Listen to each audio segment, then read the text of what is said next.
Hi friends, நண்பர்கள் அனைவருக்கும் வணக்கம். இன்றைக்கி நான் சொல்ல போகிற ஒரு விஷயம் இதுவரைக்கும் யாருமே கேட்காத ஒரு அதிர்ச்சிகரமான விஷயமா இருக்கலாம்.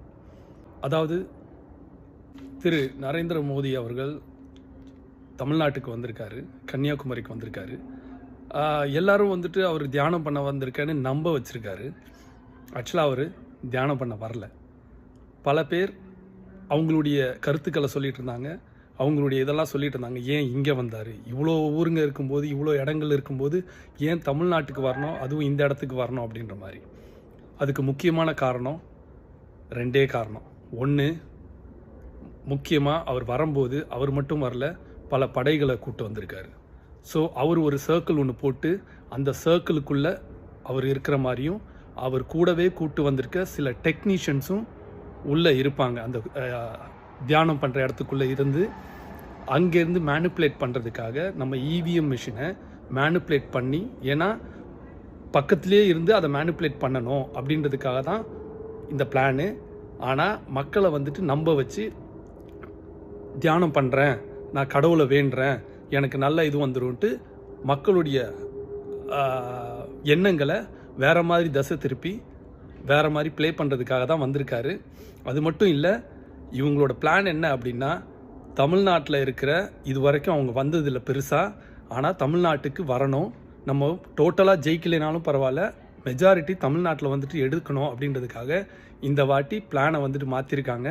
ஸோ இதுதான் அவங்களோட மெயின் பிளானு, அஜெண்டாவே. அவங்க வந்ததே தமிழ்நாட்டுக்கு, தமிழ்நாட்டில் நடந்த ஓட்டருடைய அந்த எலெக்ஷன் மிஷினில் மேனிப்புலேட் பண்ணுறதுக்காக டெக்னீஷியனை கூப்பிட்டு மாற்றுறதுக்காக வந்திருக்காங்க. அவர் கூடவே தியான ரூமுக்குள்ளே இருக்கிற சில பேர் தான் இந்த வேலையை பண்ண போகிறாங்க. இதுதான் உண்மை. இன்னொன்று, திமுக தான் அதிக மெஜாரிட்டி தமிழ்நாட்டில் வரும், அதுக்கு இரண்டாவதாக நாம் தமிழர் கட்சி தான் மெஜாரிட்டியில் வரும் செகண்டாக. ஆனால் இவங்களோட பிளான் என்ன அப்படின்னா, செகண்டாக இவங்க வரணுன்ற மாதிரி மற்ற எல்லா இதையும், அதாவது நாம் தமிழர் கட்சியோடதையும் மற்ற அதர் கட்சிங்களோடதையும் எல்லாத்தையும் இவங்க மேனிப்புலேட் பண்ணி திமுகக்கு அடுத்து நிறைய இடங்களை இவங்க பிடிச்ச மாதிரி தமிழ்நாட்டில் காட்டுறதுக்காக தான் இந்த அஜெண்டா, இந்த பிளான். ஆனால் அவர் தியானம் பண்ணலாம் வரல. சரியா? ஒரு தியானம் பண்ணணும் அப்படின்னா 1 மணி நேரம் பண்ணலாம், சரி அதிகபட்சம் ஒரு 5 மணி நேரம் பண்ணலாம். 3 நாள் பண்ணுறேன் அப்படின்ட்டு ஏசிலாம் போட்டு சாப்பாடு கிப்பாடெல்லாம் வச்சுட்டு இது தியானமா? யோசிச்சு பாருங்கள்.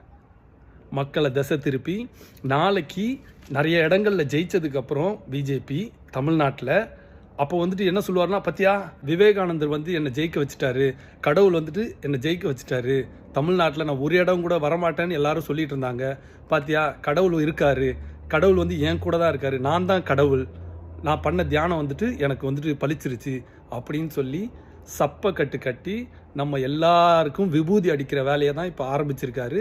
தமிழ்நாட்டுக்கு வந்தது இந்த ஒரு காரணம் தான். இது வரைக்கும் யாரும் இந்த மாதிரி யோசிச்சிருக்கவே முடியாதுன்னு நான் நம்புகிறேன்.